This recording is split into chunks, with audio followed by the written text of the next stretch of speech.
Oh, hi. In case you're wondering what I'm up to, well, I'm trying to find my best angles. Now, why my best angles? Because I like to look like $1,000,000 in my picture, every picture. If you want to look your best in your pictures too, then stick around and watch my today's clock rule to find out your best angles for your pictures. If you see my other videos, you'll see I've talked about how to perfect that smile, how to look good, how to pose really well, X, Y, and Z. But the most important thing before you start all of this is bring confidence. Don't be nervous in pictures because that's going to ruin everything. You'll never get your perfect smile if you're not confident. Your posing's not going to look good if you're not confident. So first and foremost, bring that confidence with you when you're going to take your pictures. Number 2, today we are talking about angles. Trust me, if you're a photographer, a model or a non-model, whoever, and to you looking good is not an option, it is not something that you take lightly, then Blush With Me is your first go-to channel. Welcome to Blush With Me. In case you've not seen those videos, I will link those videos below. So when you go down and click that subscribe button, don't forget to see the other videos to know what I have been up to and what my other videos are. Well, for today, let's talk about what this clockwork is, why I'm talking about angles and why knowing your right angles is so important. Why are angles so important? So all of us know that symmetry makes everything look good, and unfortunately, none of our faces, no human being has a perfectly symmetrical face. All of us, we all have certain imbalances in our faces, which is why if you take a look at your pictures, in certain pictures you look really good and in certain you're not so pleased by how you look. So how do you always nail that perfect look is by finding out your perfect angles. Simple. And to do that, I've come out with a very simple rule.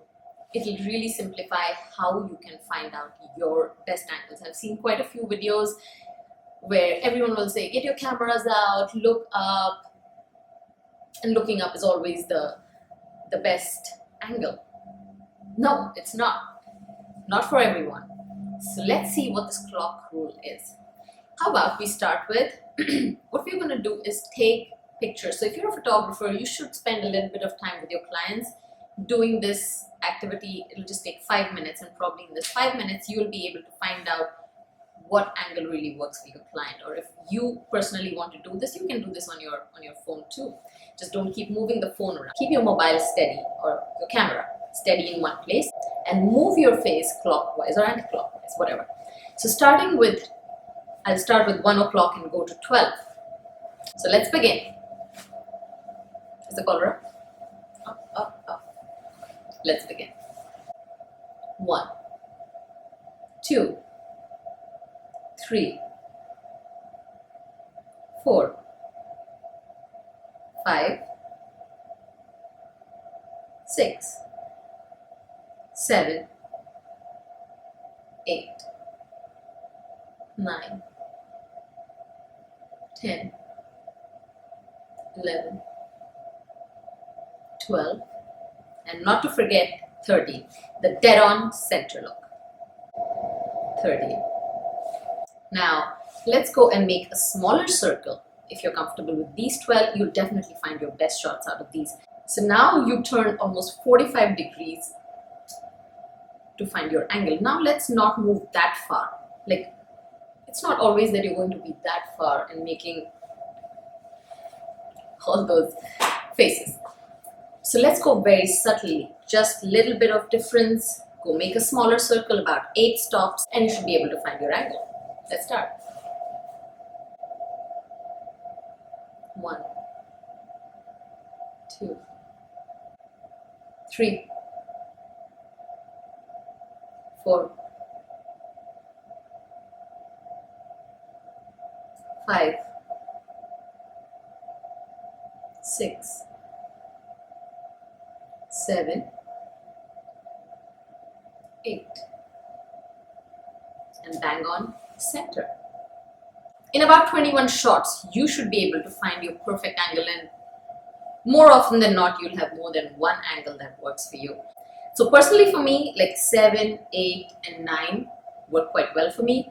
A dead on look works pretty well for me too.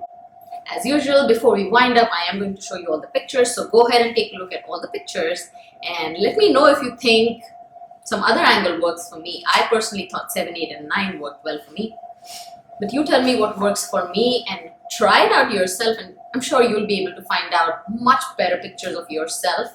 If you want, you're most welcome to share the pictures with me. If you're putting them up on Instagram, don't forget to tag me in so I can see the pictures too. And if you want to see my work, go ahead and see it on Instagram. I'm blushwithme_Parmita there. Oh yeah, so in part 2 of this video, I will be talking about difference between turning and tilting the head and how you can combine all these turns and tilts with your head to make a great headshot. So stick around. Again, did I say stick around? Why am I saying stick around? Don't stick around. Go ahead. If you've seen this video, move on and come back to Blush with me when you see my next video. And how will you see my next video? Subscribe to my channel, then automatically you get updated on when my next video is coming up. And not to forget your comments. If you like it, then say it. If you say it, I feel good, it inspires me to do more and make better videos. I have a lot of comments and a lot of requests, which I am working on slowly and steadily. You will see those videos. Bye.